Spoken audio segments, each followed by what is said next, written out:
Business শুরু করলে কি সব সহজ? না বন্ধুরা, আমাদের দ্বিতীয় যাত্রা শুরু হয়েছিল বিজনেস হ্যারাসমেন্ট দিয়ে। আজকের ভিডিওটা খুব স্পেশাল, কারণ আজ আমরা বলতে চলেছি আমাদের জীবনের সবচেয়ে পেইনফুল একটা এক্সপিরিয়েন্স, জিএসটি হয়েছে। আপনারা হবেন জিএসটি মানে শুধু একটা নাম্বার। না বন্ধুরা, জিএসটি মানে মেন্টাল প্রেশার, স্ট্রেস, দৌড়ঝাঁপ। আমরা কখনোই ভাবিনি আমাদের গ্রিপিয়ের জন্য যখন জিএসটি অ্যাপ্লাই করি তখন জিএসটি পেতে 25 দিন সময় নিয়ে যায়।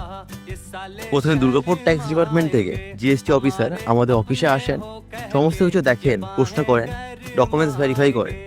তারপর ভেবেছিলাম এই বুঝি জিএসটি হয়ে গেল, কিন্তু না বন্ধুরা, এখান থেকেই শুরু হয় জিএসটির আসল হ্যারাসমেন্ট। এরপর ডকুমেন্টস পাঠানো হয় কলকাতা ভেরিফিকেশনের জন্য।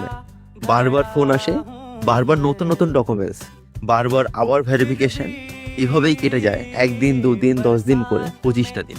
কিন্তু বন্ধুরা, আমরা হাল ছাইনি, কারণ আমরা জানি বিজনেস মানে স্ট্রাগল, ড্রিম মানে সাফারিং, আর সাকসেস মানে পেশেন্স। তাই অবশেষে 25 দিনের পর কৃতি পায় তার নিজস্ব জিএসটি।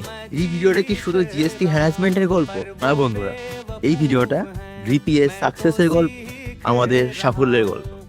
আজ আমাদের 30 ডে চ্যালেঞ্জে ডে 1।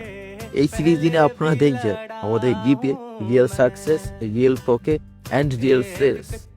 আমরা এই 3 দিনে আপনাদেরকে দেখাবো আমাদের সমস্ত কিছু, নো ফিল্টার, নো ফেক। একটা ছোট অনুরোধ থাকবে, যদি আপনারা আমাদের জার্নির সাথে যুক্ত হতে চান তাহলে ভিডিওটা এখনই লাইক করুন, চ্যানেলটা ফলো করুন, আর অবশ্যই মনে রাখুন, লেটস কন্টিনিউ উইথ গ্রিপি টু সামথিং বিগ।